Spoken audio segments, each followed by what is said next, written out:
모세의 마지막 부분입니다.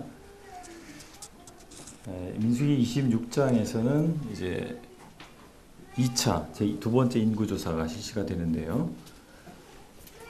여기서 흥미로운 통계가 있어요. 이스라엘 그 인구수가 60만 3,550명에서 2차 인구조사를 했을 때 60만 1,730명으로 줄었단 말이죠. 40년이 지났는데 인구가 오히려 줄었다는 얘기죠. 그래서 자연적 인구 성장이 돼야 되잖아요.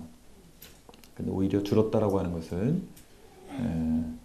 얼마나 광야 생활이 혹독했을까 이것도 있고, 또 40년이라고 하는 세월이 필요한 것이었느냐, 그들에게 필수적이었느냐, 그건 아닌 것으로 보입니다. 그들이 불신하지 않았다면 40년 필요 없을 수도 있죠. 그런데 그들이 불신했기 때문에 40년이라고 하는 기간이 주어졌고, 이 40년의 기간에 대한 언급이 별로 없어요. 이 광야 유랑 기간에 대한 언급이. 그래서 잃어버린 40년이라고 할 수가 있습니다. 그래서 시간도 잃어버렸고 또 자연적인 인구 증가도 이제 중단됐다, 이렇게 볼 수가 있습니다. 그러니까 죽는 사람이 그만큼 많았기 때문에 인구가 늘지 않았던 것으로 보여집니다. 그래서 과연 교회 부흥, 무임은 부흥을 하지 말아야 된다, 그렇게 생각하는 분 아니시죠? 교회가 다 성장해야 되는데 관건이 어디에 있는가라고 하는 것이죠. 보면은 이제 교회 성장에 관련된 여러 책들도 있고 세미나 이런 거 많아요. 그런데 그것이 무슨 시스템이나 새로운 방법을 도입해야만 교회가 성장하느냐, 그렇지 않은 것 같습니다. 하나님께서 성경에 디자인하신 교회, 그 교회를 제대로 잘하면, 그러니까 하나님을 믿고 순종할 때 진정한 성장이 일어나는 것이지, 어떤 시스템을 도입하고 이렇게 하는 것이 있지 않다라고 생각이 되어집니다. 왜냐하면 현재 대형 교회들, 한국에 대형 교회들이 많잖아요. 세계적인 대형 교회들이 한국에 많습니다. 대형 교회들을 봤을 때 수가 굉장히 교인 숫자가 많잖아요. 그리고 건물도 어마어마하죠. 수백억짜리 이제 건물들이 있고, 근데 그 안에 내부를 들여다보면 과연 진정한 부흥을 이루는 것이냐, 거기에 대한 의문을 많이 우리가 갖게 됩니다. 그랬을 때 우리가 남들이 걸려 넘어진 걸 보고 우리도 똑같이 걸려 넘어지면 얼마나 바보 같은 거예요. 그렇죠? 그래서는 안 되지 않나. 그 역사를 통해서 우리가 볼 수 있는 것도 역사 가운데서 시행착오들이 있었잖아요. 근데 그런 것들이 우리 세대에 와서 또 다시 반복돼서는 안 된다 생각이 듭니다. 그래서 인간적인 접근보다는 성서적 접근, 성경적 접근, 또 하나님의 시각, 하나님 안목으로서의 접근, 이것이 필요하지 않는가 생각이 되는 것이죠.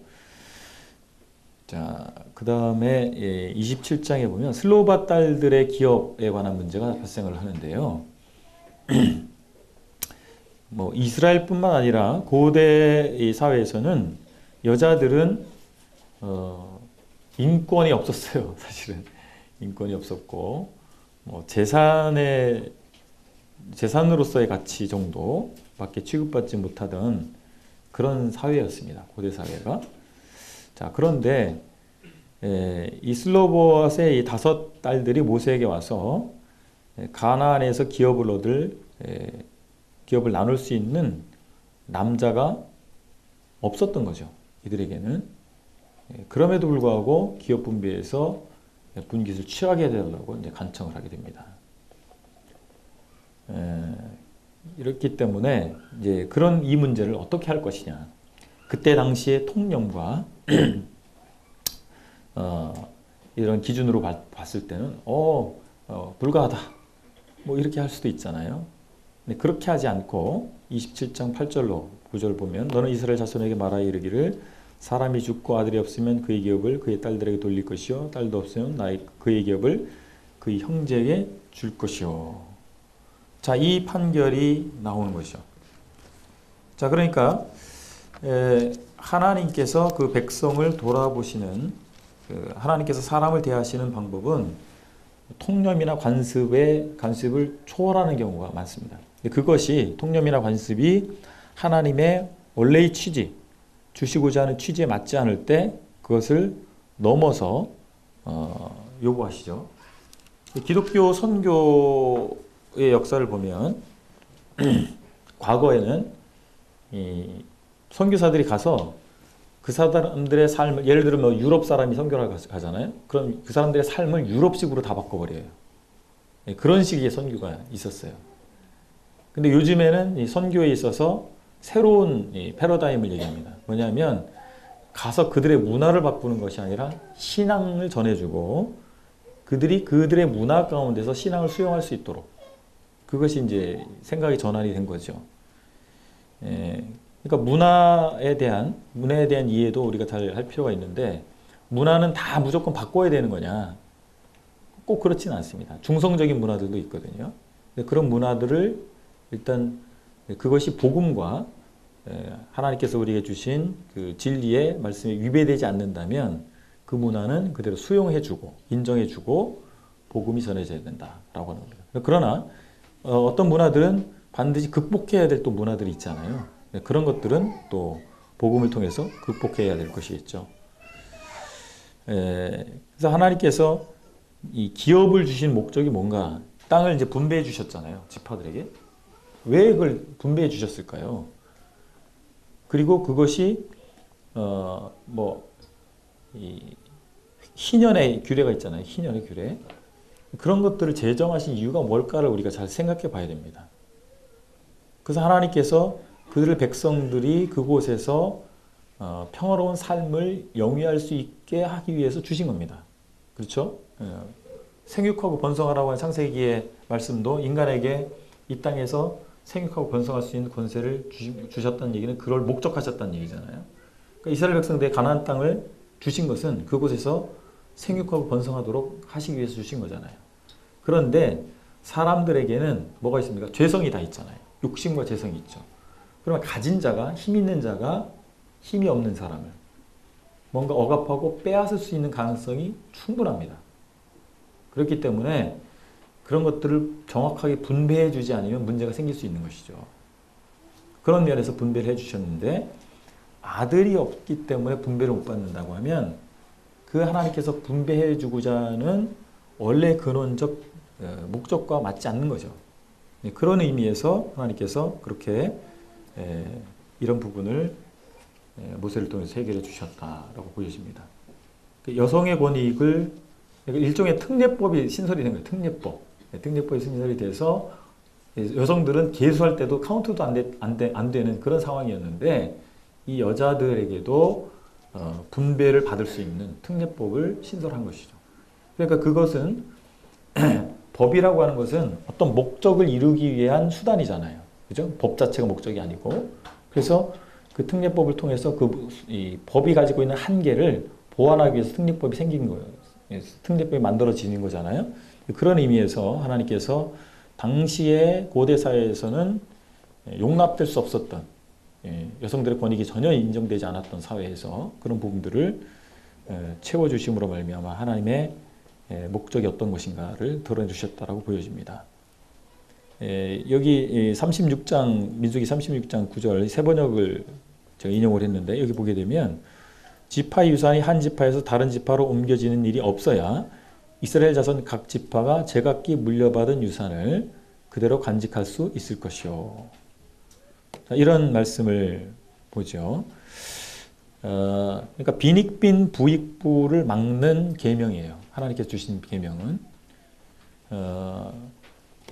이스라엘 백성들이 이제 분깃을 받았어도 뭐 어떻게 경작하느냐, 아니면 어떻게 경영하느냐에 따라서 망할 수도 있고 흥할 수도 있고 막 그렇잖아요. 세월이 가다 보면. 그런데 희년이 되면 다시 원성태로 다 돌아가도록 그렇게 하나님이 설계하셨잖아요. 근데 실제 이스라엘 역사 가운데서 그게 제대로 이루어지지 않았습니다. 순종되지 않았어요. 그러니까 하나님께서 인간의 특성을 아시죠. 죄악된 인간의 특성을 아시기 때문에 그런 장치들을 주신 거예요. 근데 초대교회 당시에 성령이 강림하게 됐을 때 어떤 일이 일어납니까? 다 자기 것이라고 하지 않고 다 통용을 했죠. 어떤 사람들 그게 최초의 공산주의다 이렇게 얘기하는데, 공산주의와 이 최초 이 기독교 공동체의 차이점이 있어요. 뭡니까? 예, 성령으로 말미암는 거잖아요. 성령으로 말미암은 사랑과 이것으로 이제 그것이 존재해서 자발적으로 된 거죠. 공산주의는 뭡니까? 그게 없어요. 그냥 제도예요, 제도. 제도로 그렇게 만들어서 억압적으로 그렇게 하도록 한 것이죠. 통제 시스템으로. 그게 엄청난 차이인 거죠.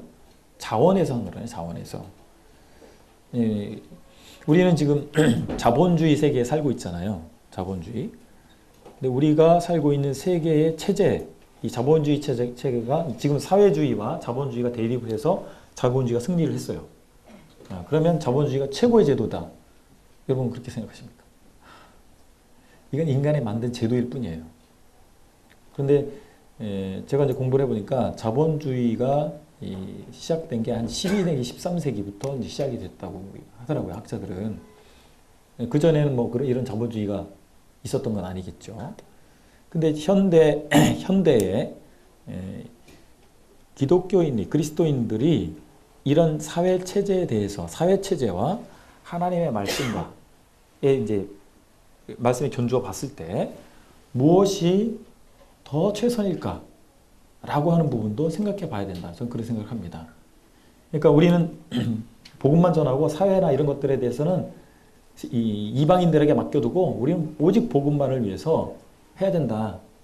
이게 근본주의적인 생각이에요. 근데 우리가 근본주의자인지 모르겠지만 성경에서 말하는 이제 구약 성경과 신구약 성경을 통틀어 이제 말씀하는 것은 우리가 죽어서 가는 하나님 나라만이 나라가 아니고 이 땅 가운데까지 확장된 하나님의 나라를 우리 생각해 볼 수가 있습니다. 여기서도 우리는 하나님을 왕으로 모시고 하나님 나라의 정신을 실천하면서 사는 거잖아요. 그죠? 그런 의미에서 우리가 생각해 볼 문제가 많이 있어요. 근데 기독교인이 할 수 있는 범위 안에서 얘기를 하는 겁니다. 뭐 사회보호주의자들처럼 뭐 그렇게 그런 측면을 말씀드리는 것이 아니고, 그래서 투표할 때도 잘 그들의 공약이 무엇인지 잘 살펴보고 100%는 없잖아요. 정치인들이 내놓는 공약이 잘 살펴봐야 되고, 우리가 주목해야 될 것은 지금 뭐 교회사 얘기하는 건 아니죠. 이 교회 역사 가운데서 독일 같은 경우에요. 히틀러가 정권을 잡는데 독일의 많은 기독교인들이 히틀러를 지지했다는 사실입니다. 이거 참 우리가 생각해 볼 문제인 것이죠. 독재자를 만들어내는 거예요. 히틀러의 논리가 뭐였냐면, 독일이 개신교 국가잖아요. 루터 국가잖아요. 독일이 강성해져야 기독교, 개신교가 독일의 힘을 타고 선교할 거 아니냐. 이런 논리예요. 물론 루터교는 이제 국가교회 체제이기 때문에 그게 통하겠죠. 어쨌든 간에 그들이 다수의 기독교인들이 히틀러를 지지했다는 사실, 이런 부분을 우리 생각해 볼 문제고, 그래서 이제 기독교인들의 선택, 무엇을 선택할 것이냐, 이게 중요하죠. 성경을 읽잖아요. 성경을 어떻게 해석해서 우리 삶 가운데서 하나님의 말씀을 적용할 거냐, 이런 부분들을 생각해 볼 필요가 있다. 슬로바 딸들의 기업에 허락하는 장면을 통해서 우리가 그런 부분들을 생각해 보게 됩니다. 그러니까 입법도 중요하지만 그 법을 집행하는 사람, 집행자도 굉장히 중요하다라고 하는 것입니다. 그러니까 하나님의 말씀을 실행하는 것, 순종하는 것, 그리고 하나님의 말씀을 가르치는 사람들, 이런 사람들이 얼마나 중요한가, 이게 굉장히 생각할 문제라고 생각이 듭니다. 자, 후계자를 여호수아로 이제 임명한 장면이 민수기 27장에 나옵니다. 이제 모세가 죽음을 통보받게 됩니다. 그리고 아바림산으로 올라가라. 그 아바림산, 느보산, 비스가산 뭐 이렇게 혼합해서 좀 혼동스럽습니다만, 이 산이 어디냐, 이 부분에 대한 논쟁들이 좀 있어요. 근데 아마도 이 느보산이 아바림 산맥에 있는 산으로 보이고 이 비스가 산의 정상 부분을 누보산으로 하지 않는가 그렇게 생각이 듭니다. 이 누보산에 먼저 모세가 올라가서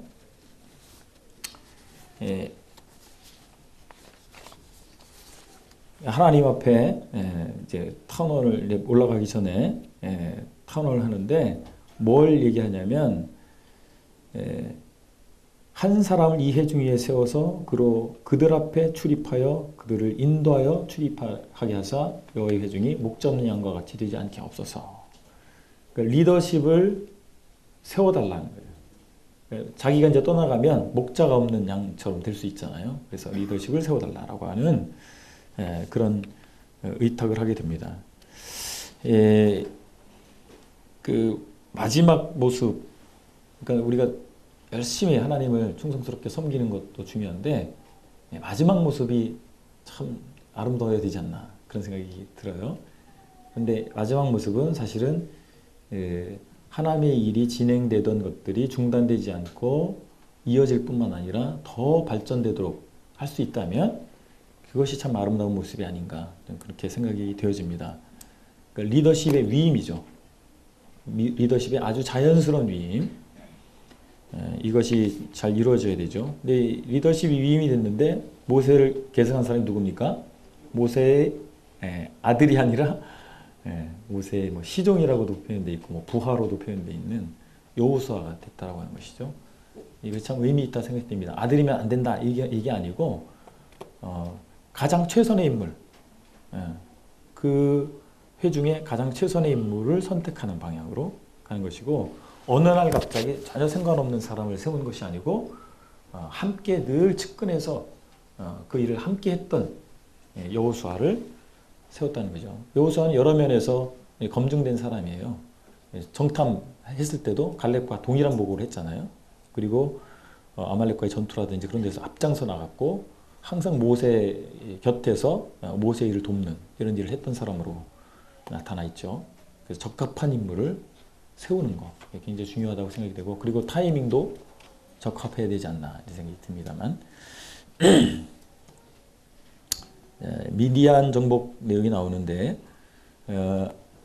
아까도 잠깐 말씀을 드렸지만 미디안이 아카바만 동쪽에 있는 미디안이 있고 사해 북동쪽에 또 미디안이 있습니다.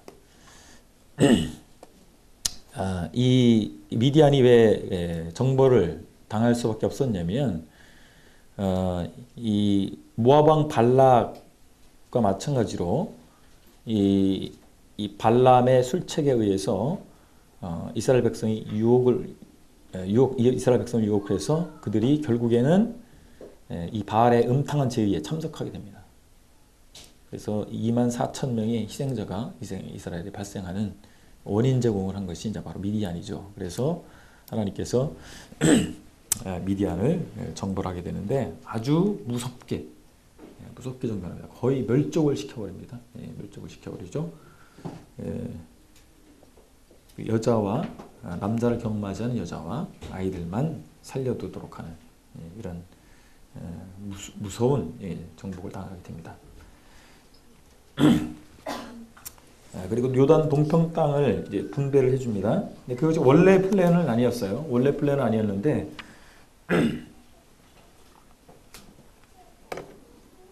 그들의 요구가 있었죠. 므낫세, 반지파, 갓, 루벤 이 지파들이 요구를 했습니다. 근데 요단 동평 땅 사진에서 보시는 것처럼 정말 괜찮아요. 살만한 그런 땅으로 보이거든요. 그래서 그들이 이것을 요구를 했죠. 근데 전제 조건이 있었어요. 그들이 가나안 정복할 때 다 동참을 해야 된다. 그런 조건으로 그 땅을 분배를 해주게 됩니다.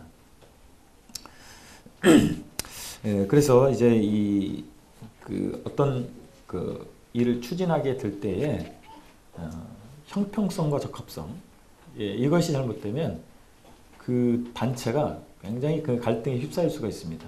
그런 것들을 잘 처리하지 않았나 이렇게 생각이 듭니다. 신명기에는 이제 모압 평지에서 이제 그 모세가 했던 총 3편의 설교를 글로 옮긴 것이 신명기다 이렇게 볼 수가 있습니다. 첫 번째는 신명기 1장부터 4장 43절까지인데 지나간 광야 생활 40년의 역사를 요약해 줍니다.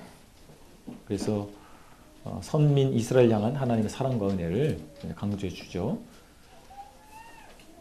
그래서 과거가 중요합니다. 과거는 지나갔으니까 뭐 이게 아니고 과거가 중요해요. 왜냐하면 과거를 통해서 하나님께서 어떻게 섭리하셨는가, 그리고 나는 무엇이 부족했는가를 돌아볼 수 있기 때문이죠. 그랬을 때 미래로 나갈 수 있는 거예요. 역사를 우리가 공부하잖아요. 뭐 한국사도 공부하고 이렇게. 교회는 교회사를 공부하거든요. 역사를 공부하는 이유는 과거의 역사를 통해서 하나님의 역사하심을 확인하고 인류 역사의 공과 잘한 것과 잘못한 것을 확인합니다. 그래서 오늘날 이 시점에서 나는 어느 방향으로 선택하고 갈 것이냐를 결정해 줄 수 있기 때문에 과거가 중요하죠. 두 번째 설교는 4장 44절부터 26절 19절인데 하나님 백성으로서 거룩한 땅 가나안에서 살아갈 선민 이스라엘의 거룩하고 경건한 삶을 유지하는 데 필요한 각종 율법의 중요한 가르침들을 종류별로 열거해 주는 내용입니다. 세 번째 설교는 신명기 27장 1절부터 34장 12절까지 모세가 선포한 최후의 메시지입니다. 이스라엘 미래 역사에 관한 예언적 내용이 유언적으로 남겨 있습니다. 여기서 재미있는 표현이 나오는데 신명기 33장 29절에 보니까 이스라엘이여 너는 행복한 사람이로다 이렇게 표현하고 있어요. 정말 하나님께서 함께 하시고 미래 하나님의 백성으로서 그들이 살아갈 가나안 땅에서 살아갈 것을 모세는 이제 참여하지 못하잖아요. 그러니까 당신들은 얼마나 행복하겠느냐 이렇게 말하는 것처럼 저는 들려지더라고요. 참 우리 믿음의 세대들도 그렇잖아요. 한 세대는 가고 한 세대가 오고 그렇지 않습니까? 그래서 계속 계대하면서 우리 믿음의 여정을 할 수 있다면 얼마나 참 좋은 모습인가 그런 생각이 들죠. 자, 비스가산, 누보산, 비스가산 여러 표현들이 있는데 여기가 이제 그 누보산에서 바라보는 이 팔레스틴 땅에 이제 방향 표시가 있어요. 표시에서 이렇게 찍은 건데 저쪽 표시 저 반대편으로 보이는 것이 팔레스틴 땅, 가나안 땅입니다. 여기 신명기 34장 1절에 보니까 모세가 모압 평원 여리고 맞은 쪽에 있는 누보산의 비스가 봉우리에 오르니 예수님께서는 그에게 단까지 이르는 길앗 지방 온 땅을 보여주셨다. 참 이게 표현들이 약간씩 좀 달라요. 여기 세 번역에서는 누보산의 비스가 봉우리, 그러니까 누보산의 정상이 비스가인지 뭐 이런 표현이잖아요. 여기에는 그런데 뭐 또 다비가 번역한 다비역에 보면 뭐 우리말로 한다면 느보산 비스가의 꼭대기 이렇게 돼 있거든요. 그리고 NASB에도 보면 느보산 그다음에 비스가의 꼭대기 다비하고 NASB 같이 그렇게 느보는 곧 비스가의 꼭대기다 뭐 이렇게 또 번역을 했어요. 그래서 비스가산의 꼭대기가 느보가일까 저는 그렇게 봅니다. 뭐 다른 뭐 그 견해가 있는지 모르겠지만 자, 아무튼지간에 뭐 비스가산, 느보산 같은 장소를 어떻게 읽었든 간에 의미하고 있다고 보고 이곳에 올라가서 가나안 땅을 이제 볼 수 있도록 허락해 주신 거죠. 근데 그곳에 가면 가나안 땅이 이제 우리는 뭐 미세먼지도 많고 뭐 그렇잖아요. 근데 거기는 그렇지 않더라고요. 가나안 땅이 우리가 갔을 때 날씨가 좋아서 그런지 몰라도 잘 보이더라고요. 잘 보이는데 여기 이제 성경에 나타난 모세가 봤던 장면들하고 실제 가서 우리가 육안으로 볼 수 있는 것과 조금 차이가 있습니다. 성경에는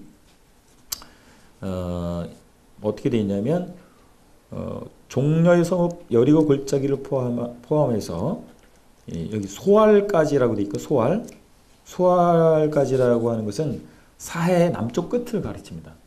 사해의 남쪽 끝을 가리키는데 그곳을 직선으로 볼 수가 없어요. 남쪽 끝을. 이 느보산에서는. 느보산 정상에서 바라볼 수 없는 곳인데 그것까지 보게 했다라고 하는 것은 이것도 이제 신비로운 거죠. 뭐 열기구를 타고 올라가면 볼 수 있다는 거예요. 하나님께서 어떤 그런 방법을 사용하셨나? 그래서 모세에게 특별하게 우리가 일반적으로 느보산에서는 볼 수 없는 광경까지도 볼 수 있게 해주시지 않았나? 그런 생각도 하게 됩니다. 그리고 신명기 34장 6절에 보면 그가 그를 묻었다. 영어는 he buried him 이렇게 돼 있거든요. 그가 그를 묻었다. 그러니까 3인칭을 두 번 썼잖아요. 그래서 그가 누구고 그가 누군지 이게 헷갈리게 돼 있는데 문맥을 보면 누가 누구를 묻었겠어요? 하나님이 모세를 묻었겠죠. 하나님 모세를 묻었겠죠. 그런데 34장 7절에 보면 그의 눈이 흐리지 않았고 모세죠. 모세의 눈이 흐리지 않았고 기력이 쇠하지 않았다. 그러니까 아직 여전히 활력이 남아있는 상태에서 죽은 거예요. 그러니까 죽을 때가 돼서 죽은 게 아니라 여전히 활력이 남아있고 더 생존할 수 있었는데 죽은 것이죠. 그의 절정기에. 그래서 모세가 불행한 종말을 했느냐 행복한 종말을 했느냐 여러분들 어떻게 생각하십니까? 불행한 종말인가요? 행복한 종말인가요? 어떤 면에서는 안 됐죠. 가나안 땅 못 들어갔으니까. 근데 어떤 면에서는 잘 됐어요. 가나안 땅에 들어가서 그 꼴을 또 안 봤으니까 잘 됐기도 하고. 또는 인생을 열심히 열정적으로 살고 아직 혈기가 왕성할 때 다 끝났잖아요. 그런 면에서 또 좋을 수도 있는 것 같습니다. 여러분 뭐 어떤 인생을 소망하십니까? 어떻게 끝나기를? 저는 개인적으로 뭐 자주 기도하는 건 아닌데 아직 뭐 나이가 젊긴 하지만 모르는 거잖아요. 어떻게 갈지, 주님 나아갈지. 주님 더 오시면 죽음을 우리가 체험해야 되는데 그 마지막에 막 그냥 뭐 아파가지고 남들 도움 받아야 되고 막 병원에 입원해서 막 오래 있어야 되고 그렇게 끝나지 않았으면 열심히 주님 섬기다가 딱 끝났으면 그런 면에서 보면 모세처럼 그렇게 가는 것도 참 복이 아닐까 그런 생각을 합니다만 모르겠어요. 모세 우리 형제님을 하나님 나라 가서 만나가지고 물어보긴 해요. 그때 어땠는지 기분이. 자 이렇게 해서 노쇠하지 않은 나이는 들었지만 노쇠하지 않은 참 이게 아름다운 것 같아요. 나이는 들었지만 노쇠하지 않은 그런 모습으로 주님 나라를 가게 된 모세를 보게 됩니다. 근데 모세의 무덤이 어디 있는지 모른다는 거 아시죠? 하나님만 아십니다. 무덤이 있으면 아마 성역화 시켰을 거예요. 성역화 대단한 뭐를 지어놓고 사당을 지어놓고 그랬을 건데 모세의 무덤을 숨기신 것 같습니다. 모세가 위대한 하나님 종이었지만 경배와 찬양을 받으실 분은 오직 주님이시죠. 우리 시편 90편 10절에 우리 연수가 70이요 강건함이 80이라도 그 연수의 자랑은 수고와 슬픔뿐이요 신속기간에 우리가 날아간다고 주님 말씀하셨는데 지금 본인들의 나이를 한번 생각해 보세요. 100세 시대라고 하는데 100세 시대 기준으로 하면 저는 절반 살았어요. 절반. 나머지 절반을 너무 긴 것 같아요. 100세면. 연세 드신 분들 죄송하지만 너무 오래 사는 것 같아요. 참 우리가 신속하게 날아가는데 어떻게 사느냐 오래 사느냐 보다는 어떻게 사느냐가 참 중요하지 않나 그런 생각을 하게 됩니다. 그리고 편하게 사는 게 중요한 거냐 사는 게 좋으냐 아니면 가치 있게 사는 게 좋은가 뭐가 좋은 거예요? 편하게 사는 게 좋은 거예요? 가치 있게 사는 게 좋은 거예요? 가치 있게 살면 편하게 살 생각하지 마셔야 돼요. 피곤하게 사셔야 됩니다. 그래서 하나님께서 정하신 때까지 가는 거잖아요. 모세가 자기 원하는 만큼 살았나요? 아니죠. 하나님께서 정하신 때가 있는 거죠. 그때까지 우리 삽니다. 언제인지 모르잖아요. 근데 그때까지 사는데 그때까지 살 때 난 어떻게 살 것이냐가 중요하고 내가 인생을 끝낼 때, 이 세상에 떠날 때 모든 것이 끝나는 건 아니잖아요. 남겨진 일이 있고 사람들이 있습니다. 그들에게 내가 산 인생에 영향을 주게 돼 있죠. 그럼 나는 어떤 것을 남기고 갈 것인가? 이 부분도 생각해 봐야 됩니다. 저는 소망이 있어요. 하나는 개인적인 우리 가족에 대한 소망이 있는데 기독교 명문 가문을 만드는 게 제 소망입니다. 저희 부모님들은 하나님 안 믿는 분들이었거든요. 근데 제가 처음 1세대예요. 제가 하나님 믿게 됐고 참 주님이 축복하셔서 아들을 셋씩이나 주셨어요. 딸이 없는 게 약간 아쉽긴 하지만 며느리를 잘 보려고 합니다. 그래서 어디 이렇게 방문하면 자매들을 유심히 봅니다. 자매들. 그래서 이제 10대부터 20대까지 저희 아이들이 이제 10대부터 20대까지 있으니까 참 제가 뭐 이렇게 변변한 사람은 아니지만 저로 말미암아 믿음이 시작돼서 제 아들들 주님 더디 오시면 손자들 세대까지 가서 더 훌륭한 그런 그리스도인들이 배출되는 가문이 된다면 이건 그저 가문의 영광이잖아요. 명문 가문이 다른 게 아니잖아요. 그게 정말 명문 가문이라고 생각하는데 그렇게 그게 이제 작은 개인적인 소원이기도 합니다. 모세에 대해서 성경은 그렇게 평가하죠. 모세의 죽음이 또 신명기에 기록되어 있잖아요. 그래서 신명기에 모세가 쓴 게 아니다. 이것이 진보적인 학자들 주장하는데 고대의 문헌들은요. 그 저자가 있죠. 그 원저자가 있으면 후배들이 그 원저자의 그 다음 그 마지막 생이 있잖아요. 죽으면 이런 것들 평가식으로 해서 이렇게 붙이는 그런 관례들이 있었어요. 그래서 물론 모세의 죽음이 기록된 것은 모세가 쓴 건 아니죠. 그러나 신명기를 모세가 쓰지 않았다 그렇게 속단하기는 문제가 있죠. 근데 이제 이 모세에 대한 평가 신명기 34장 10절부터 12절 나오는데 10절에서는 여호와께서 대면하여 아시던 자다 이렇게 표현이 되어 있어요. 여호와께서 대면하여 아시던 자. 11, 12절에서는 온 이스라엘 목전에서 하나님의 권능과 위엄을 행하던 자다. 이렇게 평가가 되고 있습니다. 그러니까 보통 사람이 아니에요. 하나님 대면했고 온 이스라엘 목전에서 하나님의 권능과 위엄을 행했던 이런 사람이었던 것이죠. 그런데 인간적인 측면에서 보면 참 고달팠어요. 그죠? 정말 고달팠고 심적 고통과 육체적 고통과 모든 것을 맛봤던 그 고난의 인생인데 여러분들 고난이 아름답다 이렇게 표현하는 건 역설이잖아요. 역설적 표현이라고 그러죠. 고난은 아름답지 않죠. 여러분 기도하실 때 어떻게 기도하십니까? 고난을 주시옵소서. 가시밭길을 주시옵소서. 그렇게 기도 안 합니다. 평안을 달라고 기도하고 어려움을 피해가게 달라고 기도하잖아요. 근데 그러니까 고난은 아름답지 않은 것이죠. 그런데 우리가 잘 생각해 보면 아름다울 수 있어요. 저희 어머니가 좀 일찍 돌아가셨어요. 전 그래서 어머니에 대한 그리움이 있습니다. 일찍 돌아가셨는데 참 고생을 참 많이 하셨어요. 그래서 이제 제가 아까 잠깐 언급했는데 저희 아버지가 한번 망하셔가지고 저 산골에 들어가 사는 적이 있거든요.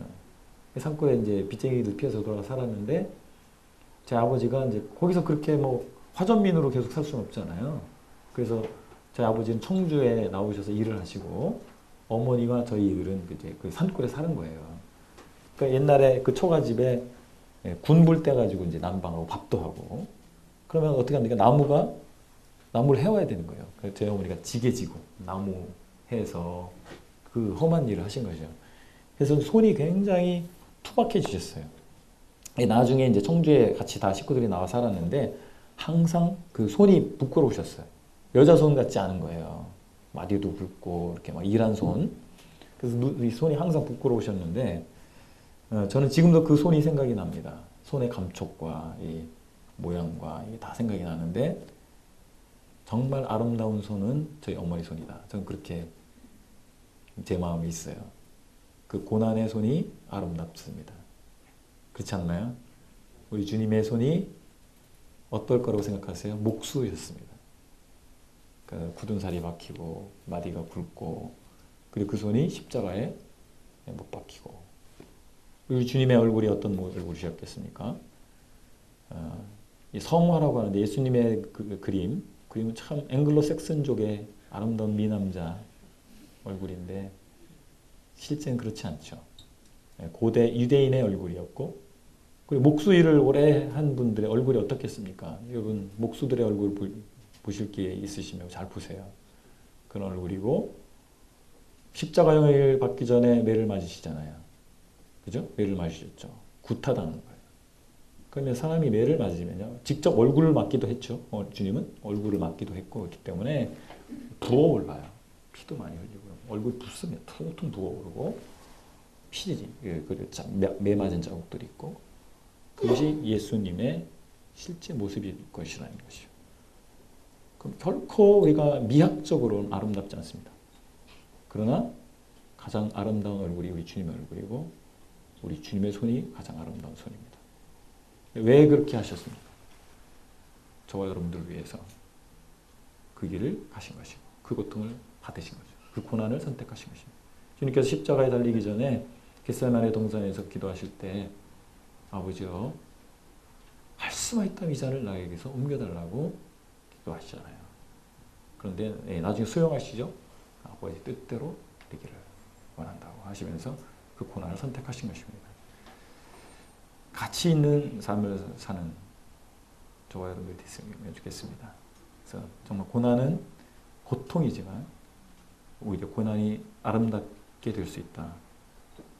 그것이 우리 인생이 정말 아름다워질 수 있는 방법이 아닌가, 그런 생각을 갖게 되고, 제가 좀 부족한 게 많이 있었는데 강의를 들어주셔서 감사를 드리고, 좀 일찍 마치게 됐네요. 시간 관리를 잘 못해가지고 일찍 마치게 됐는데, 강의 들어서 감사드리고 또 질문 시간도 갖도록 하겠습니다. 마치겠습니다.